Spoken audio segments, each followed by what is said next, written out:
হারাবো হারাবো হারাবো। অমর টাকাকে ওনা থেকে তাড়াবো তাড়াবো তাড়াবো। আমি এই ওনার মাটিতে দাঁড়িয়ে শপথ করছি, আমার সেনাপতির পাশে দাঁড়িয়ে, আগামী দিন আপনাদের বাড়ির ছেলে হিসাবে থাকবো। আগামী দিন পিছিয়ে পড়া ওনাকে আগিয়ে নিয়ে যাব। আগামী দিন থেকে আপনাদের আশীর্বাদ পেয়ে যদি বিধানসভায় যায়, বিধানসভায় যা ভাতা পাবো সেটা আমি নেব না, বেতন নেব না। আমি আপনাদের জন্য তা ব্যয় করব উন্নয়ন খাতে। আজকে কথা দিয়ে গেলাম 5 বছর আশীর্বাদ যদি আপনারা করেন, 1 টাকা বেতন আমি নেব না। এ টাকা ওনা উন্নয়নের জন্য আমি দান করব।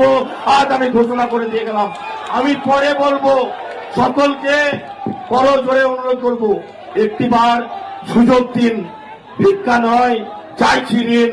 একটিবার সুযোগ দিন, ঘরের ছেলে হিসাবে কাজ করতে দিন, ওনাকে এগিয়ে নিয়ে যেতে দিন, ওনাকে উন্নত করতে দিন।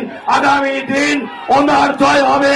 আগামী দিন ওনাই লড়বো, করবো এবং জিতবো।